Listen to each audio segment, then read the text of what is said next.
Yo les clasheurs, j'espère que vous allez bien. Aujourd'hui on va traiter un sujet un peu à controverse, les futurs morts dans One Piece. Donc One Piece est une œuvre qui a connu beaucoup de succès et qui a été connue à l'échelle internationale pour son univers loufoque et saisissant. Et bien sûr elle a compilé d'innombrables records au niveau des ventes. Mais comme tous les mangas malheureusement, eh bien ça a quelques défauts. Et parmi elles, on trouve le manque de mort de One Piece. Ce qui veut dire bien sûr qu'il n'y a pas trop de personnages qui meurent au cours de l'histoire de One Piece, ce qui est un peu vrai. Mais pour ma part, je pense que la rareté des morts est au contraire un plus pour le manga One Piece. Je m'explique. Dans One Piece, on a plein de personnages, l'un aussi attachant que l'autre. Donc quand il n'y a pas beaucoup de morts, ça rend la mort d'un personnage 1000 fois plus tragique que dans un manga qui contient beaucoup de morts. Donc maintenant qu'on a fini notre petite intro, il a été assez long, on va pas se mentir, on va maintenant se lancer dans les futurs morts de One Piece. Eh bien, on commence par Goldie Roger. Quoi? Eh oui, c'est Goldie Roger, il va mourir. Attends, je sais très bien que tu te dis que non, impossible, Goldie Roger est déjà mort. Mais non que je te dis, Goldie Roger est vivant. Eh oui, crois-moi. Et pourquoi je l'ai placé dans la liste des futurs morts de One Piece? Eh bien, parce que je pense qu'il va mourir au futur. Eh oui. Bon, je pense que là, la blague est partie un peu trop loin. Bon, plus sérieusement maintenant. Usopp. Et oui, maintenant je parle très sérieusement, je pense que Usopp va mourir. Usopp, on sait très bien que c'est un personnage attachant, sa mort va bien évidemment être très tragique. Mais pourquoi je pense qu'il va mourir? Eh bien, c'est à cause de son rêve, celui de devenir le plus brave des guerriers. Et on sait très bien que les guerriers, eh bien, ils trouvent la mort. Bien évidemment, connaissant Usopp et ses rêves très ambitieux, il aura accompli avant ça de nombreux exploits. Et si vous voulez mon avis, je ne veux pas que Usopp crève. C'est bien entendu un personnage très attachant. Je l'aime très bien. Je suis même amoureux de lui. Non, je déconne. Mais bon, voilà, c'est un personnage... quoi dire de plus? Je veux voir Usopp surmonter ses peurs et devenir l'homme qu'il veut être. Trafalgar dit Waterloo. Bon, en français, l'eau, ça veut dire ce qu'on boit tous les jours.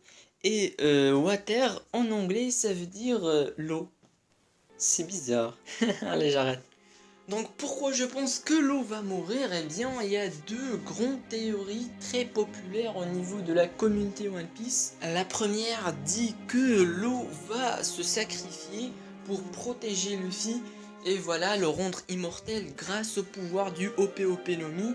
Et bien évidemment, quand il va se sacrifier, il va mourir par conséquent.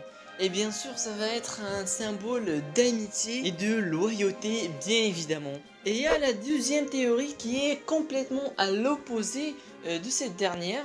Donc la deuxième théorie, il dit comme quoi l'eau va trahir Luffy à un moment donné dans l'histoire. Bon, personnellement, je crois en la première théorie, tout simplement car le pouvoir du Ope no Mi, celui de rendre quelqu'un immortel au détriment de sa propre vie, eh bien ce pouvoir n'a pas été utilisé et il a été annoncé à Dressrosa, et puisqu'il a été annoncé, je pense bien qu'il va être utilisé au futur. Et quelle autre utilisation serait plus adéquate que dans l'arc de Kaido? Et en parlant de Kaido, je crois aussi que Kaido va mourir. Donc on sait très bien que Luffy ne tue pas ses ennemis. Donc ce n'est pas Luffy qui va le tuer, bien entendu, on sait très bien qu'il est immortel, quelque chose à voir avec son fruit du démon mythologique, ou bien sa peau rigide. Donc il ne va pas mourir pendant cet arc, non, je pense que Kaido va mourir dans la guerre finale, où il y aura l'altercation des plus grosses pointures de One Piece, les Yonko en l'occurrence. Donc pendant cette guerre là, Kaido va trouver la mort, reste juste à savoir qui va le tuer, et ça va être le sujet d'une autre vidéo. Lucky Roux. Oui, Lakiru, c'est un peu absurde comme idée de dire que Lakiru va mourir puisqu'on n'en sait pratiquement rien de ce personnage qui est dans l'équipage de Shanks le Roux, encore un autre personnage plus mystérieux. Mais si vous vous rappelez bien, le premier personnage à trouver la mort dans One Piece, c'est bel et bien le bandit qui a été tué par Lakiru. Il a été tué bien sûr avec froideur et sans hésitation, et je pense bien que Lakiru va trouver à son rôle la mort à la fin de One Piece, peut-être comme punition. Et voilà les amis, la vidéo a touché à sa fin. N'hésitez pas à vous abonner pour de nouvelles théories One Piece et de liker la vidéo s'il vous a plu. Et n'hésitez pas à laisser votre propre avis dans les commentaires et à répondre à ce sondage si vous voulez bien. Il va s'afficher en haut à droite. Et sur ce, je vous dis à plus pour une nouvelle vidéo.